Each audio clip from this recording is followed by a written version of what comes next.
بسم الله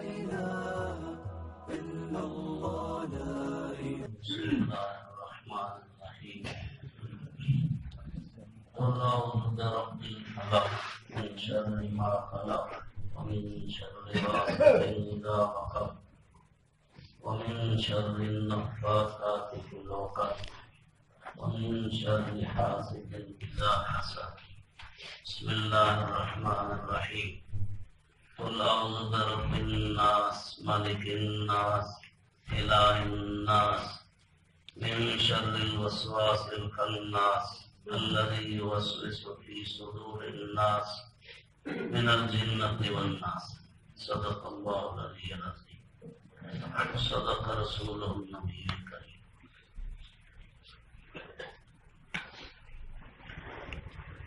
شروع کرتا ہوں اللہ کے نام سے جو بڑا مہربان نہایت رحم کرنے والا ہے، اور فرما دیجیے کہ میں صبح کے رب کی پناہ میں آتا ہوں تمام مخلوق کے شر سے اور اندھیرے کے شر سے جب وہ چھا جائے، اور پھونک مارنے والوں کے شر سے جب وہ گرہ میں پھونک مارتی ہیں، اور حاسد کے شر سے کہ جب وہ حسد کرے.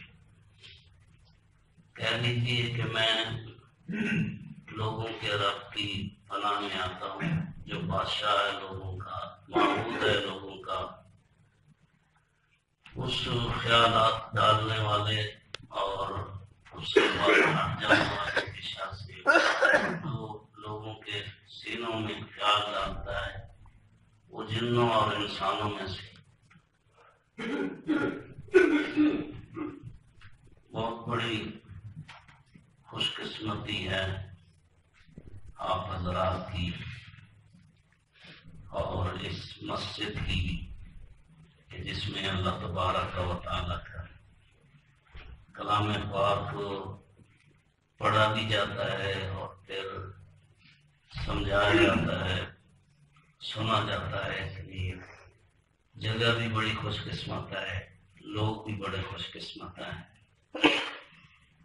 جب اس قرآن پاک کی اچھی باتیں، ساری قرآن کی اچھی باتیں ہیں، پھر ان کو سن کر اور اس پہ عمل کرتے ہیں. فبشر عباد الذین یستمعون القول فیتبعون احسن. میرے ان بندوں کو بشارت سنا دیں جو اس قول یعنی قرآن پاک کو غور سے سنتے ہیں، پھر اس پہ عمل کرتے ہیں. اولئک الذین ہداہم اللہ. کس کی بشارت؟ کہ یہی وہ لوگ ہیں اللہ کے یہاں جو ہدایت یافتہ ہیں، اور یہی وہ لوگ ہیں جو عقل والے ہیں. یعنی قرآن نے عقل کو یعنی منحصر کر دیا ہے کہ اس کے علاوہ اور کوئی عقل والے نہیں. عقل والے یہی ہے جو اللہ کی کتاب کو سنتے ہیں اور اس کو سمجھتے اور اس پہ عمل کرتے ہیں. بڑی خوش قسمتی ہے کہ تیسری بار قرآن پاک ترجمہ اور تشریح اور تفسیر کے ساتھ اختتام پذیر ہو رہا ہے. تو بہت مبارک، جگہ بھی مبارک، لوگ بھی مبارک، سنانے والے بھی مبارک، سننے والے بھی مبارک، کیونکہ یہ ایسی کلام ہے، ایسی کتاب ہے کہ اس میں رہ کر کوئی محروم نہیں ہوتا. یہ صورت معوذتین جو آخری حضرت مولانا چھوڑ دی ہے، یہ معوذتین کا مطلب یہ ہے کہ جس کے ذریعے اللہ پاک کی انسان پناہ میں آتا ہے. اور جیسے آپ نے ترجمہ سنا، ہر قسم کی کیا ہے شر سے. لیکن اس میں سب سے پہلے جو ہے اللہ پاک نے فرمایا کہ آپ کہہ دیں اعوذ برب الفلق، کہ میں صبح کے رب کی پناہ میں آتا. فلک کا معنی ویسے ہوتا ہے چرنا، کیونکہ صبح کا تعلق یہ ہے کہ یہ رات کے سینے کو ایک قسم کا چیر کر صبح کو کیا نکالا جاتا ہے. خالق الاصباح. دوسری جگہ میں اللہ پاک نے اپنی تعریف کرتے فرمایا کہ وہ اللہ پاک ہے جو چیر کر صبح کو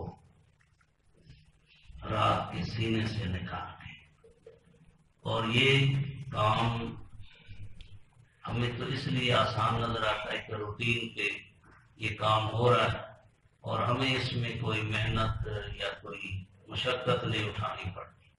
ہم سوتے ہیں، آرام کرتے ہیں، اٹھتے ہیں تو صبح ہی ہوتی ہے. لیکن یہ اتنا طاقت والا کام ہے، مشکل کام ہے کہ 7 ارب انسان، اس کی تمام ٹیکنالوجی، اس کے تمام معلومات، تمام پاور، قوتیں، کوشش، یہ ساری جمع ہو جائے تو صبح کو نہیں نکال سکتے، رات سے نہیں لے سکتے. یہ اتنا بڑا مطلب یہ کام ہے جس کو ہم کبھی غور کر کے سمجھتے نہیں کہ کتنا بڑا نظام ہے یہ جو صبح کا نظام ہے. اور رات سے صبح کو اللہ پاک کیا نکالتے ہیں. بہت بڑی قدرت اس میں کیا کرتی ہے، کام کرتی ہے. اور یہ صرف اللہ کا کام ہے. آج جتنی بھی انسان ترقی کرتا ہے اپنی ساری ترقی کو چھوڑ دے اور جہاں رات 6 مہینے کی ہے اس کو کم نہیں کر سکتا. 6 مہینے کی چلے دن، جہاں 6 مہینے کا 6 مہینے کا چلے گا. اور جہاں چند گھنٹوں کی رات ہے وہ چند گھنٹوں کی رات چلے گی. یہ انسان اپنی طاقت لگا کے کہ اس کو برابر کر دے. اس نظام کے اندر کیا ہے، یہ انسان کے بس میں نہیں ہے. اس لیے اللہ تبارک و تعالیٰ قرآن پاک کے اندر بار بار یہ تولج اللیل فی النہار وتولج النہار فی اللیل. وہی ایک اللہ کی ذات ہے جو رات کو دن میں اور دن کو رات میں داخل کرتی ہے. یہ صرف اللہ تبارک و تعالیٰ. اس لیے اللہ پاک ایک مقام کے اندر یوں فرماتے ہیں، قل ارأیتم، آپ ان کو کہہ دیں کہ مجھے ذرا بتلاؤ تو صحیح، ان جعل اللہ علیکم اللیل سرمدا الی یوم القیامہ من الہ غیر اللہ یاتیکم بضیاء. اگر اللہ پاک اس رات کو برابر قیامت تک ایک کر دے تو کوئی تمہارا الہ ہے، کوئی معبود ہے جس کو تم پکارتے ہو، آجتے ہو، اس کے سامنے رکھتے ہو اور نظر و نیاز کا مالک سمجھتے ہو، تو ان میں سے کسی کو تم کہہ سکتے ہو، کسی کی پاور ہے کہ یہ دن لا کر تمہیں کیا دے دے؟ یعنی کوئی. یاتیکم بضیاء افلا تسمعون، تم یہ بات سنتے نہیں ہیں. اور پھر اللہ پاک فرماتے ہیں کہ اگر وہ اللہ پاک تمہارے اوپر ہمیشہ دن کر دے، من الہ غیر اللہ یاتیکم بلیل تسکنون فیہ افلا تبصرون، کوئی اللہ کے علاوہ اور کوئی معبود ہے جو تمہارے لیے رات لا دے جس میں سکون سے تم نیند کرو، آرام کرو؟ دیکھو یہ صرف اللہ تبارک و تعالیٰ کا نظام. اس لیے اللہ تبارک و تعالیٰ نے یہاں فرمایا آپ کہہ دیں کہ میں صبح کے رب کی پناہ میں. اب دیکھو نا مزہ آنے کے پناہ بھی کسی کی کوئی طاقت کی لی جاتی ہے. ایسے معمولی چیزوں کی پناہ جس طرح اللہ پاک فرماتے ہیں یا ایھا الناس ضرب مثل فاستمعوا. لوگوں تمہارے لیے ایک مثال بیان کی جاتی ہے، ذرا غور سے سنو. ان الذین تدعون من دون اللہ، جن کو تم اللہ کے سوا عبادت کرتے ہو، پکارتے ہو، وہ تو ایک مکھی بھی نہیں بنا سکتی. اور سارے جمع ہو جائیں، سارے سر جوڑ کے بیٹھے، اگر مکھی کوئی چیز چھین کے لے جائے وہ اس سے وہ بھی نہیں بنا سکتی. ضعف الطالب والمطلوب، اللہ پاک فرماتے ہیں کہ عابد بھی کمزور ہے اور معبود بھی کمزور ہے. یہ کیا ہوا؟ دونوں ہی کمزور، کیا کریں گے؟ ایک تو طاقتور ہونا چاہیے نا، معبود تو طاقتور ہونا، عابد کمزور ہو، جس کی عبادت کر رہا ہے وہ تو طاقتور ہونا. جی پناہ چاہنے والا کمزور ہے، جس کی پناہ چاہتے ہیں وہ تو طاقتور ہو. تو یہ تو ایسے ہوئی کہ ہم اللہ کو چھوڑ کر جب غیروں کا سہارا لیتے ہیں، مطلق العنان کا سارا کام. تو وہ جو ایک لطیفہ مشہور ہے نا کہ کوئی ہاتھی کا بچہ جو ہے وہ باہر نکلا تو وہ رونے لگ گیا. چونٹی نے اس سے پوچھا کہ کیوں رو رہا ہے؟ کہنے لگا وہ میری بات آ رہی ہے تو وہ مجھے روکتی تھی کہ اس جگہ سے باہر نہیں نکلنا تو شکاری شکار کر لیں گے. آج وہ آ رہی مجھے دیکھ لیا بڑی مارے. اس نے کہا فکر نہ کرو تم میرے پیچھے آ کر کیا لے لو بنا سو. ابھی وہ اس کے پیچھے بنا بھی لے لیں تو کیا ہوگا؟ تو اس لیے جس کی سہارا لے رہا ہے، جس کے ساتھ تعلق جوڑ رہا ہے، تو دیکھے تو صحیح نا کیسے رہا ہے. اس لیے اللہ پاک اپنے پیغمبر صلی اللہ علیہ وسلم کو فرما رہے ہیں کہ آپ تو کہہ دیں، اعلان بھی کر دیں سب کو، چھپی بات نہ رکھیں. اعوذ برب الفلق، میں صبح کے رب کی پناہ میں. پھر یہاں اللہ کے بڑے نام ہیں، ذاتی نام ہے اللہ. تمام صفات جو ہے نا وہ سب اسی کی طرف رجوع کرتے ہیں. ہم کہتے ہیں نا ہمارا رب کون ہے؟ اللہ. ان الذین قالوا ربنا اللہ، تو رب بھی اللہ کے اندر ہے، رحمان بھی اللہ کے اندر ہے، رحیم بھی اللہ کے اندر ہے. تمام جو صفات ہیں وہ سارا مرکزی جو نام ہے وہ کیا ہے؟ اللہ. اس لیے قرآن پاک کے اندر اس کو بار بار کیا ہے استعمال کیا گیا. اللہ سب سے سارے نام اس کے اندر ہے. اور اس لیے حدیث پاک کے اندر آتا ہے لا تقوم الساعة وعلى وجه الارض من يقول اللہ اللہ. اتنا عظیم ہے کہ اس کے اللہ کے نام سے ساری کائنات قائم ہے. اور یہ انسان جب اللہ کرنا چھوڑ دے گا تو ساری نظام تباہ و برباد ہو جائے گا، قیامت قائم ہو جائے گی. سارے کام ہو رہے ہوں گے لیکن اللہ اس اخلاص کے ساتھ اس انسان کے دل سے نہیں نکلا، لیکن قیامت اسی پہ کیا ہوگی؟ کیا ہوگی؟ تو اس کے ساتھ اللہ کے ساتھ یہاں لفظ رب کا استعمال کیا. رب، اس رب کی اسم کے اندر بڑی اللہ پاک کی رحمت ہے، کرم ہے، اللہ پاک کا تعلق ہے، رب اللہ کا قرب ہے. اب قرآن پاک کے اندر جتنی بھی دعائیں آئی ہیں ان سب کا آپ مشاہدہ کریں، رب کے لفظ سے خالی نہیں.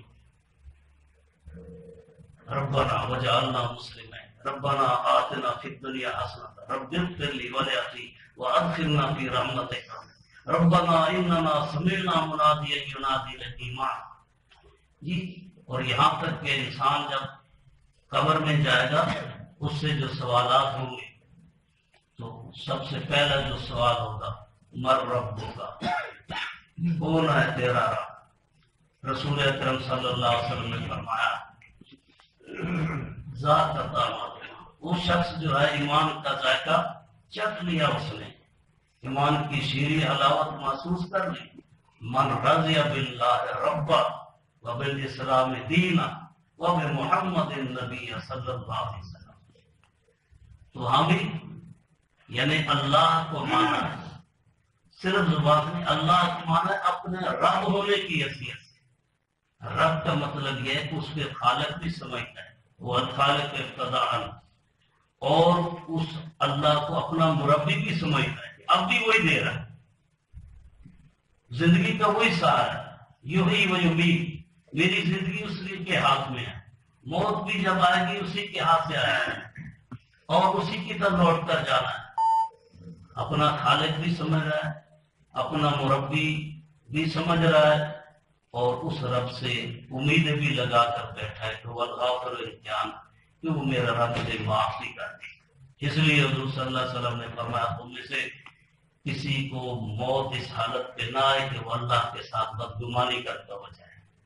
اچھے رنگ سے جائے، اچھا ذہن لے کے جائے کہ سخی کے پاس جا رہا ہوں، کریم کے پاس جا رہا ہوں، اپنے رب کے پاس جا رہا ہوں، جی میرا رب میرے ساتھ حسن سلوک کرے، بدگمانی کے ساتھ اللہ سے ملاقات نہ کرے، بدگمانی کے ساتھ موت نہ آئے، گمان کے ساتھ ہے، اچھے گمان کے ساتھ ہے۔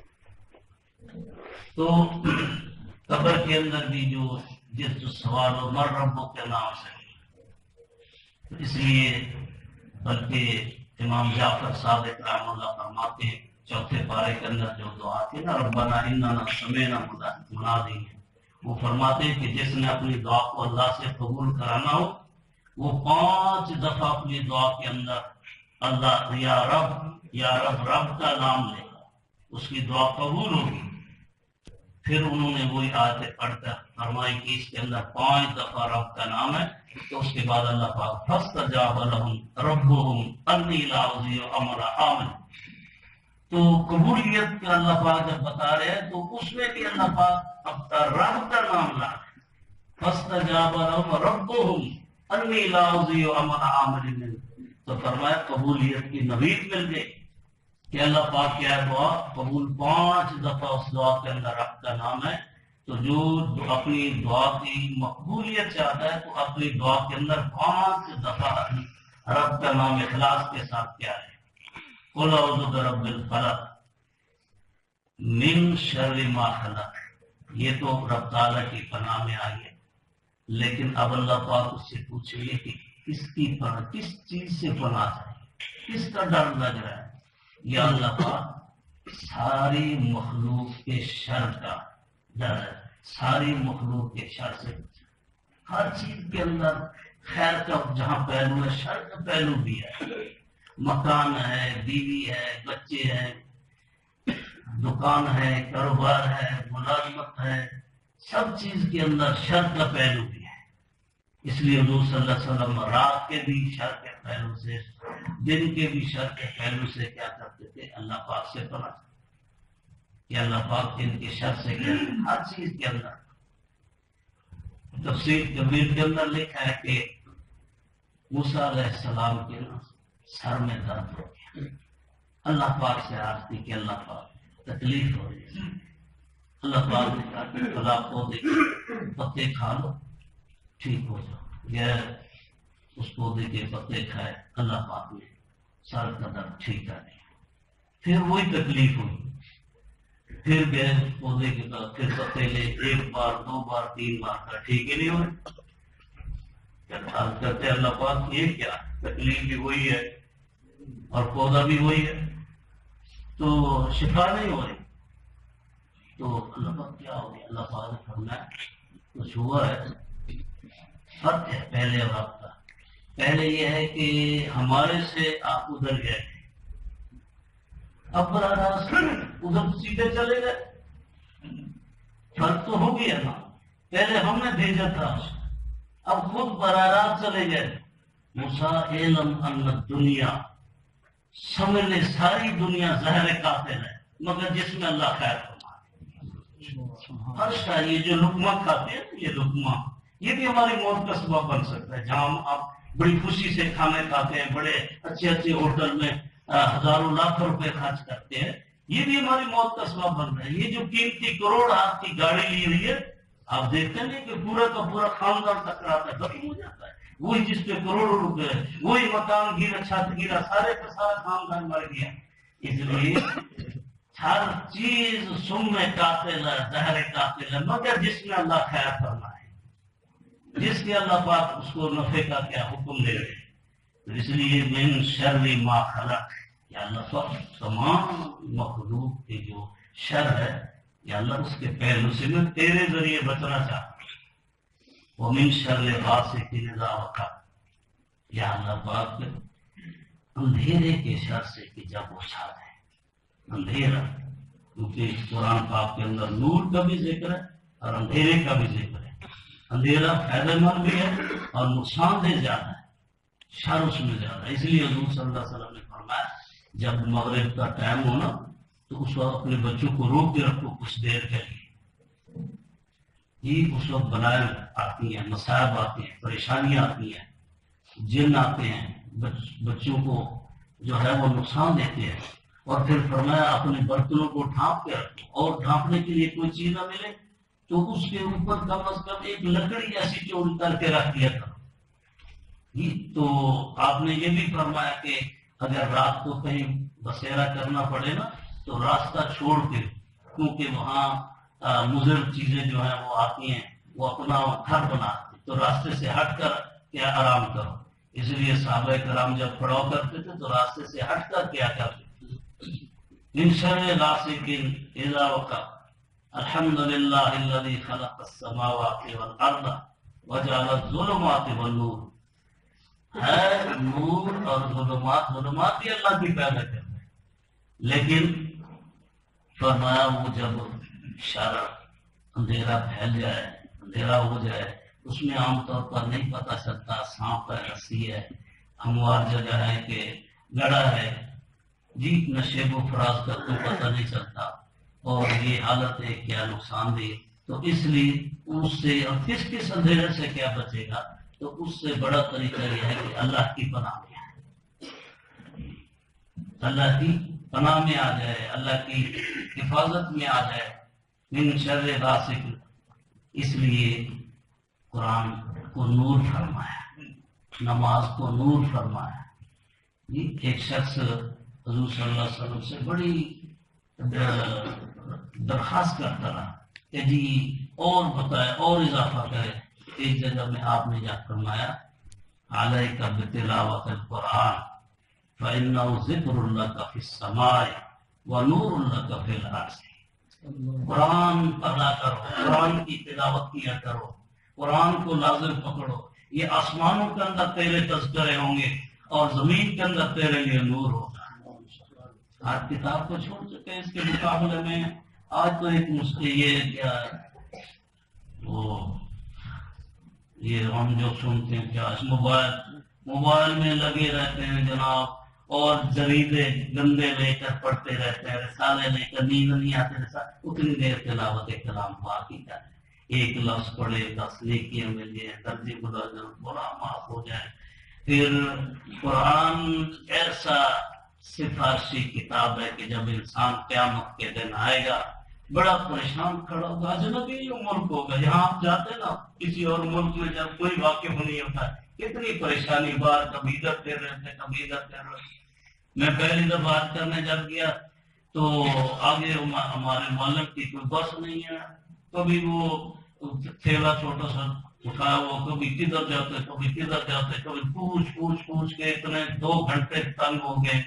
تو عجیب سا پہلی دفعہ گیا تو وہاں جب وہ آدمی قیامت کے دن ہوگا تو کوئی دوست بننے کے لیے تیار بھی نہیں، کچھ نہیں۔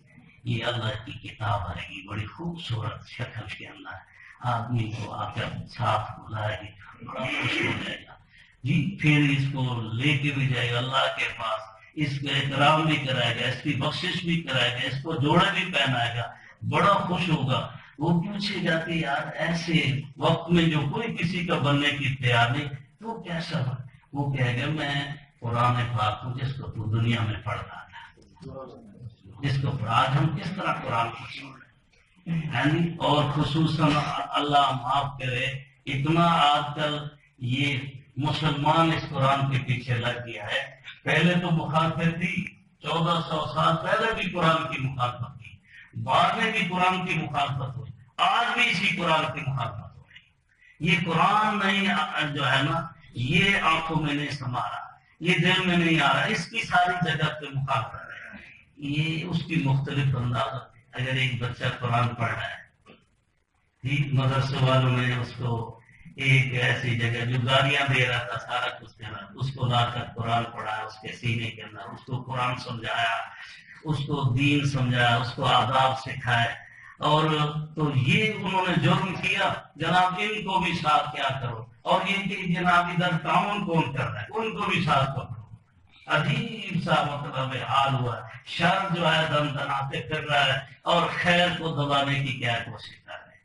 ہم بھی کہہ رہے تھے یار نہانا ٹھیک ہے، یعنی ادھر مدرسے کی کیا ضرورت ہے، محلے کے اندر مدرسے کی ضرورت نہیں تو یہ سکول کالج وغیرہ ان کی کیا ضرورت ہے؟ قیامت تو اللہ کے نام پہ ہے، اور اللہ کا نام تو ایک ذریعہ ہوگا۔ اس لیے ملا علی قاری رحمہ اللہ اپنی مرکات کے اندر شرح مشکات کے اندر لکھتے ہیں کہ یہ جو علماء ہیں طلباء ہیں ان کا بہت بڑا احسان ہے کہ ان کی وجہ سے یہ قیامت رکی ہوئی ہے. اللہ جو پڑھ رہا ہے قرآن جو پڑھ رہا ہے اس سے بڑا اللہ کا ذکر کیا ہو سکتا ہے. اور ویسے بھی حدیث پاک کے اندر آتا ہے ان اللہ و ملائکۃ اللہ بھی اس کے فرشتے بھی اور اہل السماوات والا زمین والے بھی آسمان والے بھی حتی النمل پھر جوڑے چونٹیاں اپنے دلوں میں اور مچھلیاں سمندروں کے اندر لا یصلون علی معلم الناس الخیر یہ سارے کی سارے دعائیں کر رہے ہیں جو خیر کی تعلیم قرآن پڑھا رہا ہے قرآن سمجھا رہا ہے یہ سارے تو اس کے لیے دعا کر رہے ہیں. اور ہم جو ہے جناب ذرا اردو پہ کار ہو جاتے ہیں ہم کہتے ہیں نہیں کو رگڑ کے رکھا یہ قرآن کیوں پڑھا رہے ہیں یہ قرآن کی بات کیوں کر رہے ہیں جی یہ قرآن کی بات کیوں کرتے اور نہیں ان سے کچھ ہوتا. تو آج اس کو کیا ہے دبانے کی کیا کوشش کی جا رہی ہے میں شر غاسق یا اللہ پاک کو اس اندھیرے سے جب کیا ہے چھا رہے میں اس سے بھی کیا پناہ مانگا. ومن شر النفاثات فی العقد اور وہ جو دلوں کے اندر پھونک مارنے والی ہے نا ان کے شر سے بھی اللہ پاک میں تیری پناہ. یہ بھی بڑا شر ہے ترقی کرتا جا رہا شر بڑا شر ہے.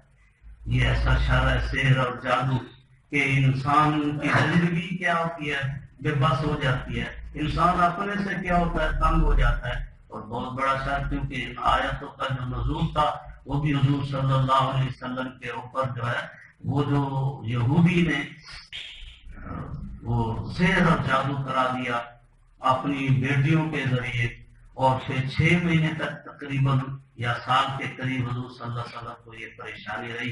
دنیا کے معاملات میں بعد کھایا نہیں ہوتا آپ کہتے کھا لیا یا کیا نہیں ہوتا آپ کیا یا کی. تو اس طرح یہ دنیا کے اعتبار سے کچھ پریشانیاں رہی. اور پھر حضرت عائشہ رضی اللہ تعالیٰ عنہ کو رسول اکرم صلی اللہ علیہ وسلم نے فرمایا عائشہ آج میرے رب نے نا مجھے میری بیماری کے متعلق بتا دیا.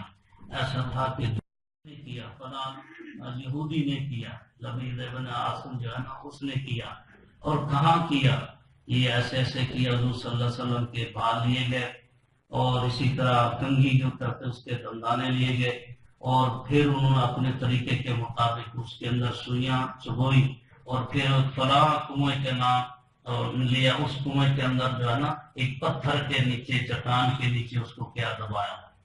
حضور صلی اللہ علیہ وسلم نے پھر صحابہ کرام کو بھیجا وہ نکالا گیا اور اس میں وتر بھی تھی یہ چمڑے کی جو پنی سی ہوتی ہے اس کے اوپر گرہ لگائی ہوئی تھی اور اس میں 11 گرہ تھی 11 گرہ تھی کہتے 11 آیتیں اللہ پاک نے اتاری 5 پہلی میں 6 پچھلی میں. تو جو جو پڑھتے گئے وہ سارے کے سارے گرہ کھولتے گئے اثر کیا ہو گیا ختم ہو گیا.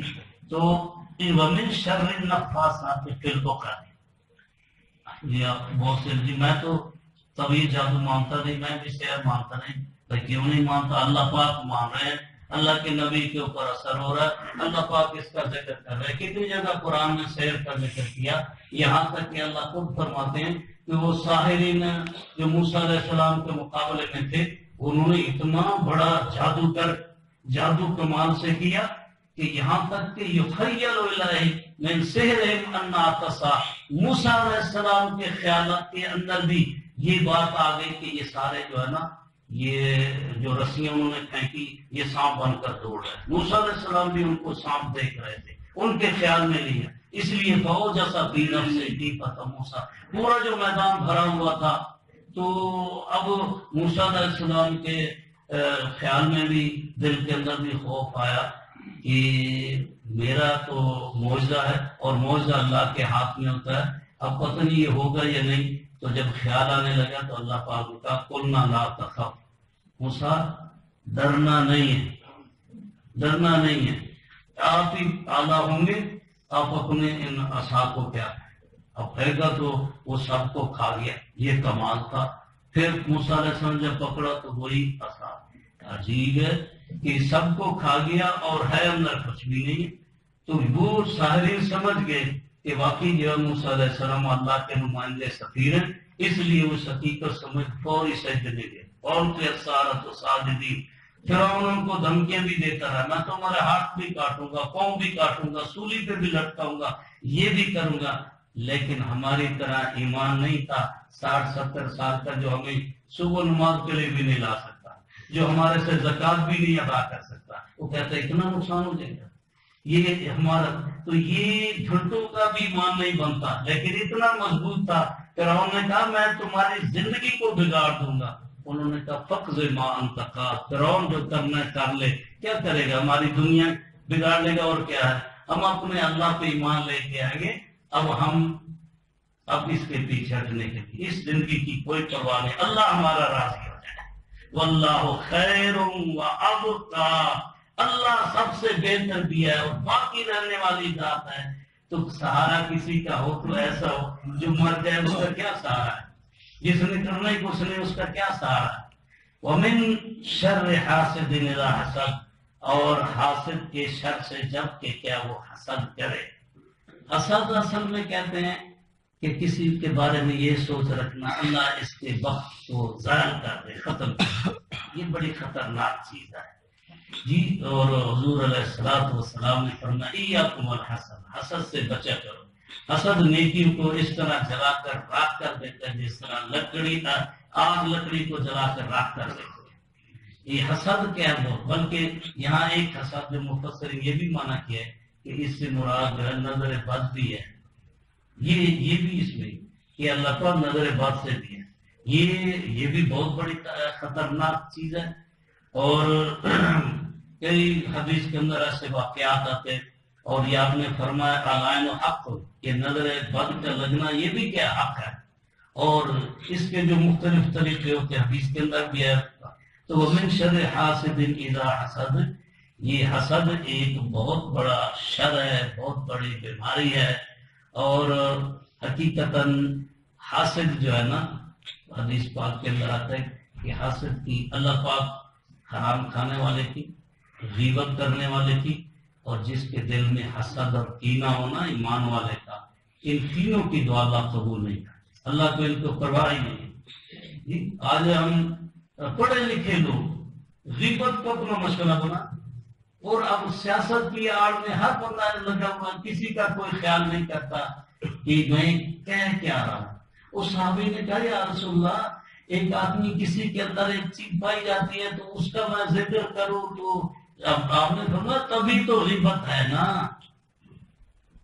تبھی تو غیبت بن رہی ہے نا، اگر اس کے اندر کوئی چیز ہے ہی نہیں تو تو کہتا یہ تو بہتان تمہیں فقط بھاگتا ہوں۔ اب لوگ یہ کہتے ہیں اچھا یہ کیا ہے نا، یہ کیا ہے نا۔ امام صاحب رحمہ اللہ سے کسی نے پوچھا کہ جی آپ نے تو غیبت بھی کی ہے کسی کی، فرمایا بھائی مجھے اگر غیبت کرنے کی ضرورت پڑی تو میں اپنی والدہ کی غیبت کر لوں۔ جی والدہ کی بھی کیوں غیبت کر، جب میں نے نیکیاں دینی ہیں، جس کی میں نے غیبت کرنی ہے اس کو جب میں نے اپنی نیکیاں دینی ہے، جب اتنا محتاج ہوگا انسان قیامت کے تو پھر میں اپنی والدہ کی غیبت کر کے ان نیکی والدہ کو دے دوں، چلو والدہ کو تو پیدا ہو جائے۔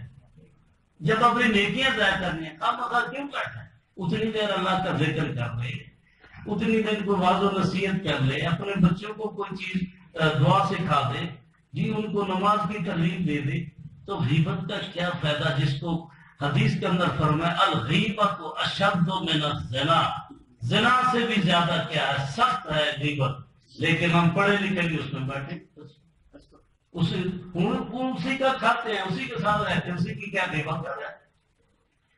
ومن شر حاسد اذا حسد، اب یہ دوسری صورت کے اندر اللہ پاک نے فرمایا قل اعوذ برب الناس، آپ کہہ دیں کہ میں لوگوں کے رب کی پناہ میں، یہاں رب کا لفظ ذکر کیا اور الناس ذکر کیا، اس لیے کہ کچھ لوگ جو ہے نا اپنے سے باہر ہوتے ہیں، وہ کسی کا احسان سمجھتے نہیں ہیں، حالانکہ احسان کے اندر دبے ہوتے ہیں۔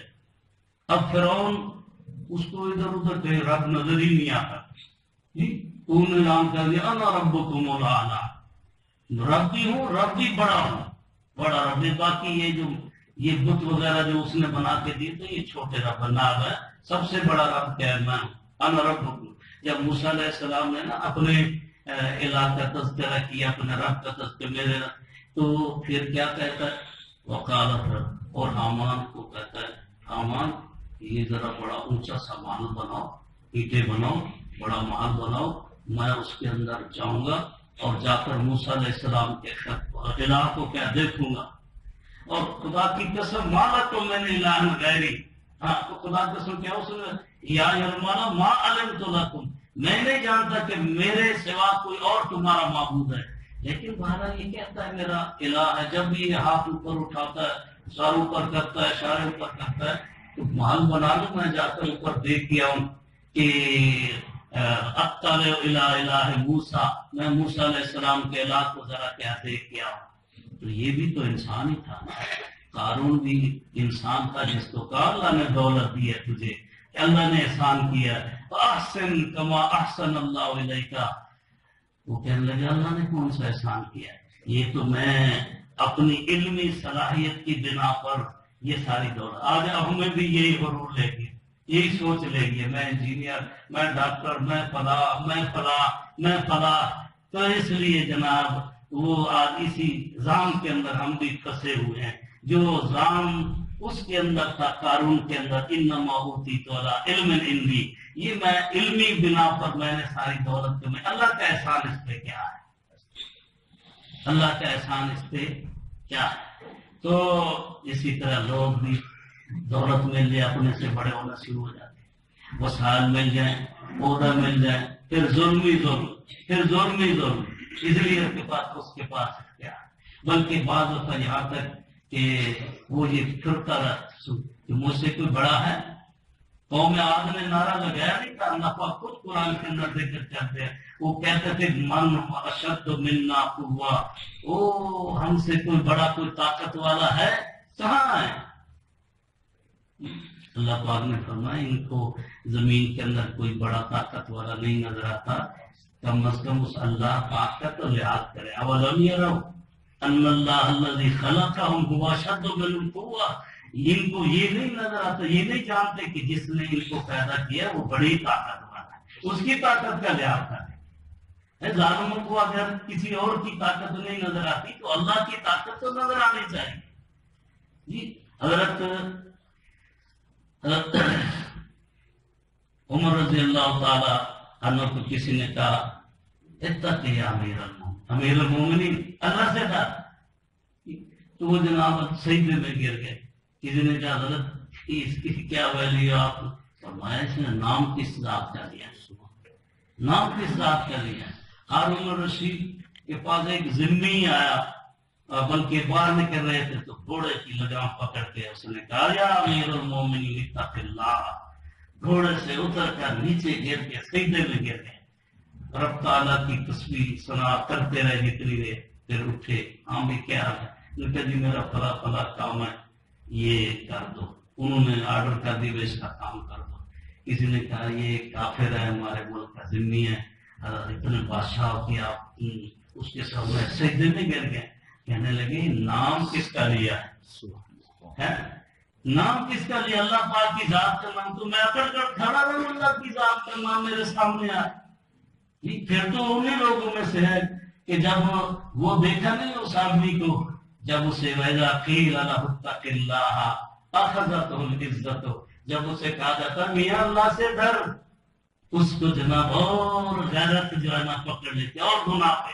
اور گناہ، اس نے مجھے کہا اگر ہم نے کوئی ایسا جی اور تو ڈر اللہ پاک سے، تو بھائی اصل نام کس کا لیا، اللہ پاک کی ذات کا، اس لیے پہلے اللہ اعوذ برب الناس، لوگوں تم بڑے ہوں گے لیکن رب تمہارا بڑا ہے، اس لیے پہلے ناس رب ہے، رب بڑے ذات والا ہے، وہ کھلا رہا ہے، وہ پلا رہا ہے، وہ تمہاری حفاظت کر رہا ہے، تم تو اگر اللہ کے محافظ نہ ہو تو ایک منٹ کے لیے بھی ہم زندگی نہیں گزار سکتے، لہو معقبات من بین یدیہ ومن خلفہ، اسی کے نگران ہے جو ان کے آگے پیچھے ان سب کی کیا کرتے ہیں، حفاظت کرتے ہیں، اللہ کے نگران ہمارے، ہم کوئی تنخواہ نہیں دیتے۔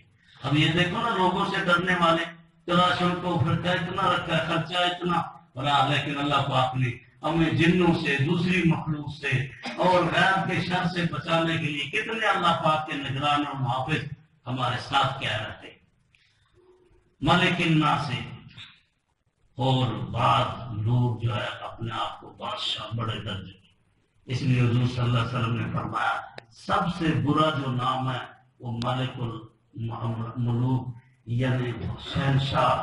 شہنشاہ رکھنا یہ اللہ پاک کو پسند نہیں، کیوں؟ شہنشاہ اللہ کی ذات ہے، احکم الحاکمین، الیس اللہ باحکم الحاکمین، کیا وہ اللہ حاکموں کا حاکم نہیں ہے؟ وہ صرف اللہ کی ذات ہے۔ تو اس لیے اعلان کیا کہ کوئی لوگوں کے اندر بادشاہ نہیں، بادشاہ ہے تو اللہ کی ذات ہے، ملک الملوک ہے، بادشاہوں کا بھی بادشاہ ہے تو اللہ کی ذات ہے، باقی سب اس کے کیا بندے ہیں۔ عاجزی کریں گے تو کچھ پا لیں گے، اپنے آپ سے باہر ہونے لگیں گے تو کچھ نہیں پائیں گے، اللہ کے مچھر سے بھی زیادہ حقیر و ذلیل ہو۔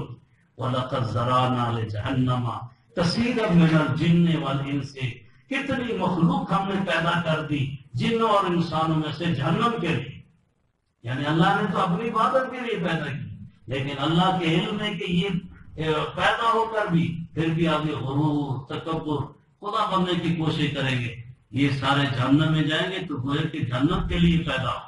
اللہ ہمیں معاف فرمائے اور جہنم سے بچائے۔ الہ الناس، معبود ہے لوگوں کا، لوگوں اللہ کے سوا کسی کی عبادت نہ کرو، تمہارا معبود اللہ ہے، کوئی معبود نہیں ہے انسانوں میں، نہ جنوں میں، نہ کسی مخلوق میں، اللہ پاک۔ عبادت کا حق بھی وہی رکھتا ہے، نظر کا حق بھی وہی رکھتا ہے، تمام جانور، کھیتیاں، زمینیں سب اسی اللہ پاک کی ہے، اور جب بھی کوئی صدقہ، کوئی نظر کرنی ہے تو اللہ کے نام سے، باقی ثواب جس کو مرضی ہے کر دو، فلاں کو پہنچ جائے، فلاں کو پہنچ جائے، وہ اجازت ہے، لیکن نظر و نیاز کس کی ہے؟ اللہ پاک کی ہے۔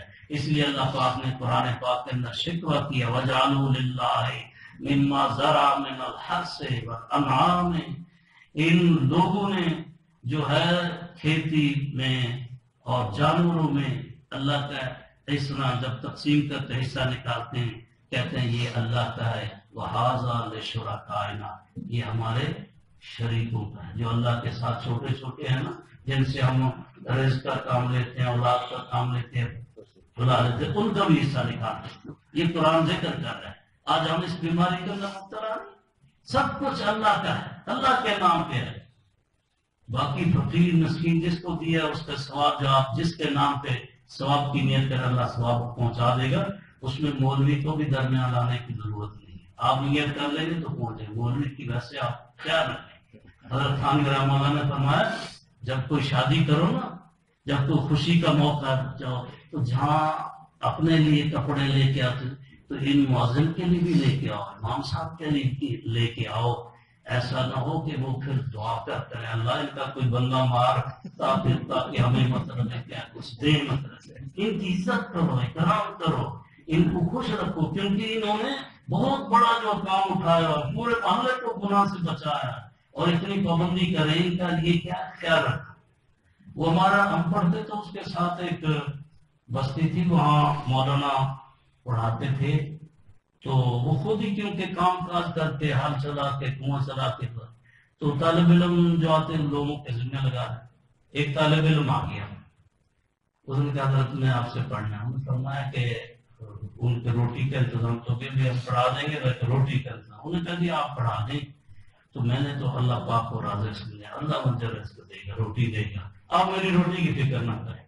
خیر پڑھنا شروع کر دیا، ایک آدھ دن گزرا، ایک بندہ فوت ہو گیا، بندہ مر گیا، وہ آئے ان کے لیے ہم نے 40 دن روٹی دینی ہے، حضرت نے کہا باقی بھی تو روٹی لگی ہے مالے والے، ایک آدمی اس کے کر شروع ہو گئے جناب، ابھی 2-3 دن رہتے چل ایک اور بندہ مر گیا، انہوں نے کہا جی اس کو روٹی لگا، بس وہ ابھی دوسرے بندے کام ہو رہا تھا، تیسرا بندہ مر گیا، انہوں نے کہا حضرت نے سارے محلے والوں جمع کیا، بھائی یہ طالب علم متوکل ہے، اس کو اللہ پاک نے رزق دینا ہے، لیکن میرے اب ذہن میں یہی آ رہا ہے کہ آپ تمہارے بندے مارتے چلا جائے گا، اللہ پاک اس کو رزق روٹی پہنچتی رہے گی، اس لیے بہتر ہے کہ اس کا کیا کر لو، انتظام کر لو، تاکہ ایسا نہ پورا محلہ ہی کیا فارغ ہو ان کے پڑھنے تک، جب تک یہ پڑھے گا سارا محلہ ہی فارغ ہو۔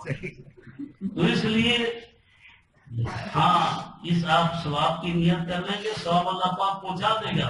مولوی کو بھی درمیان میں لانے کی ضرورت نہیں، لیکن مولوی صاحب کا احترام کریں آپ۔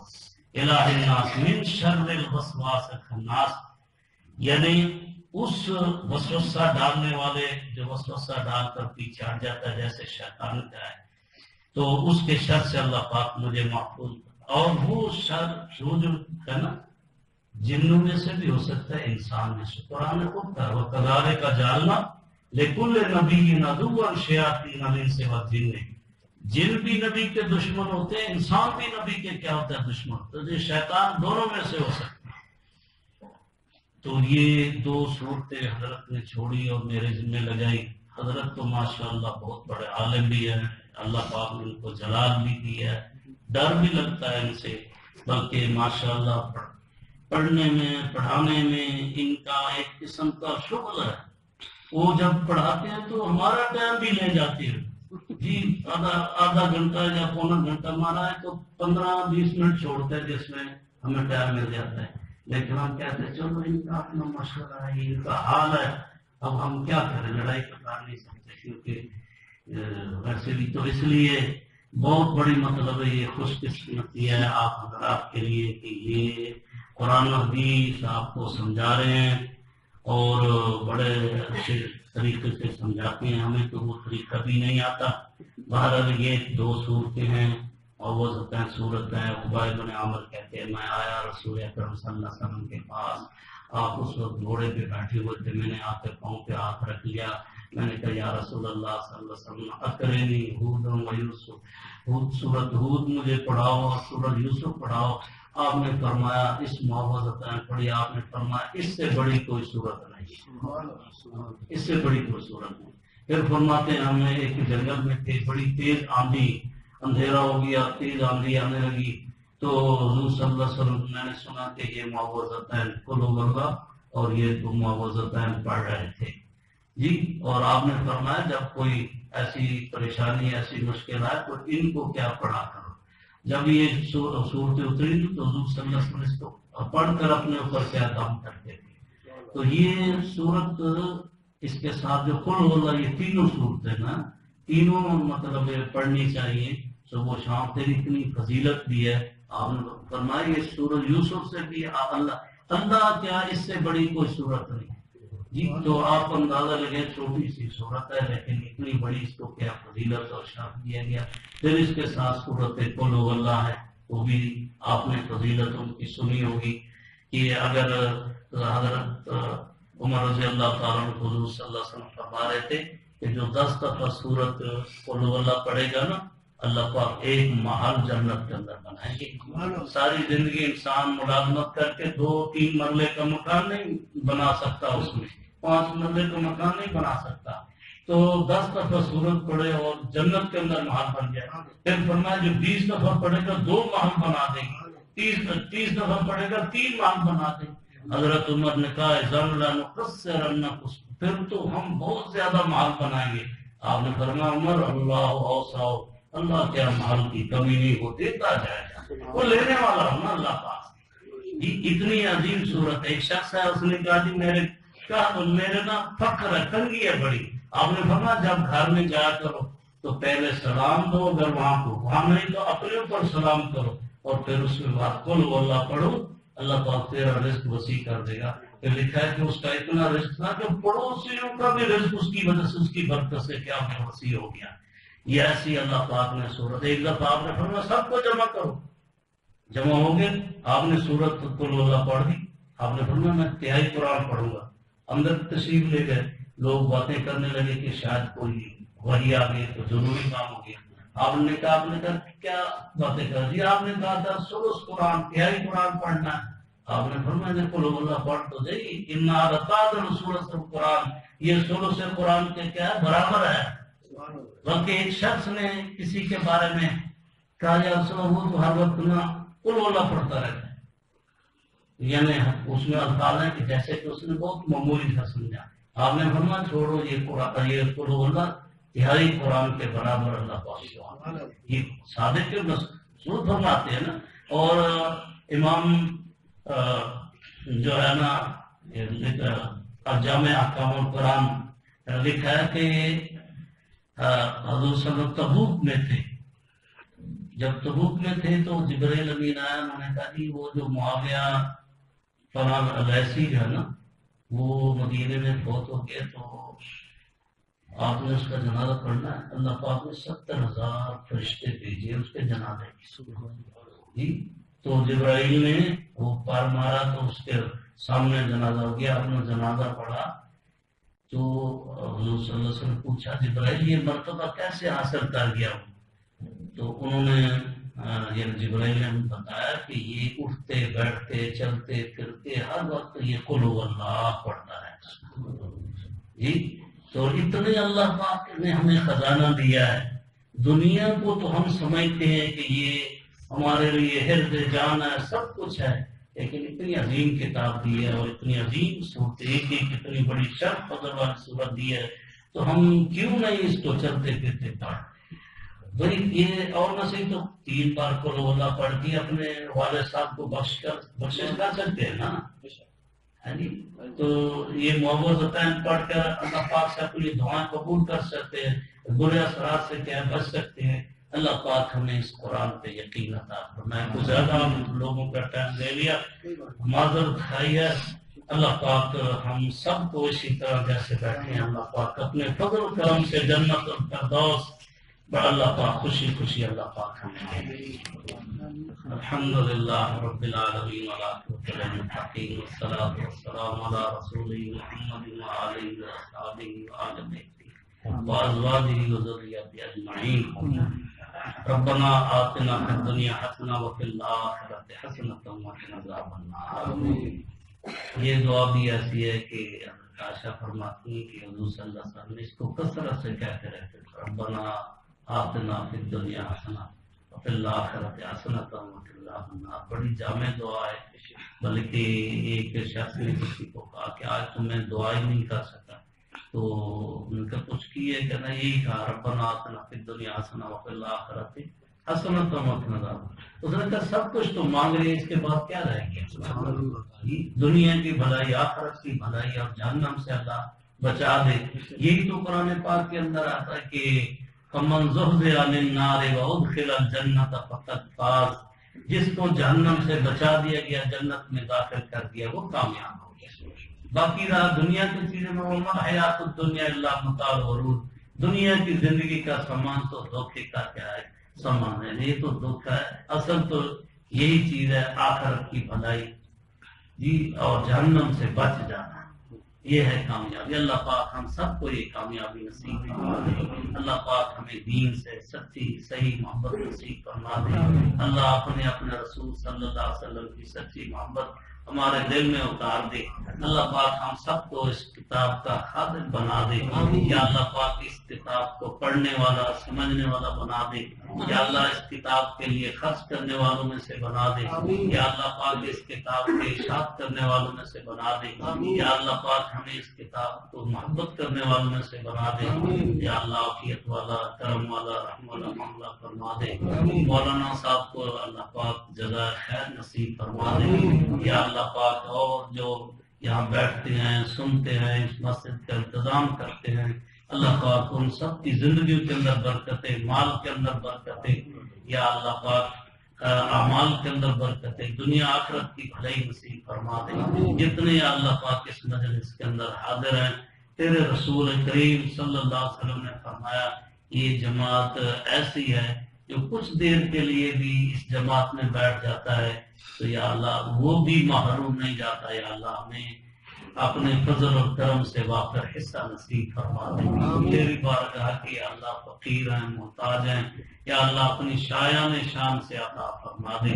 ہماری جمیع کوتاہیوں سے درگزر فرما دے. صغیرہ کبیرہ غلطیوں کو معاف فرما دے. ہمارے والدین کو آباء و اجداد کو دور قریب والوں کو یا اللہ قارب و جانب کو جمیع امت مسلمہ مرد عورتوں کو، چھوٹے بڑوں کو، حاضرین غائبین کو اپنے فضل و کرم سے معاف فرما، بیماروں کو صحت کاملہ عاجلہ مستمرہ نصیب فرما دے یا اللہ، پریشانوں کی پریشانیاں دور فرما دے، دنیا آخرت کی آسانیاں فرما دے یا اللہ پاک، حسن خاتمہ نصیب فرمانا یا اللہ پاک، اپنے فضل و کرم سے جنت الفردوس اپنے ابرار والاخیار صادقین کے ساتھ نصیب فرما دے یا اللہ پاک، عافیت والا، کرم والا، رحم والا معاملہ فرما دے یا اللہ، اپنے فقیروں کو اپنی شایان شان سے نواز۔ سبحان ربک رب العزت عما یصفون وسلام علی المرسلین الحمد للہ رب العالمین برحمتک یا ارحم الراحمین۔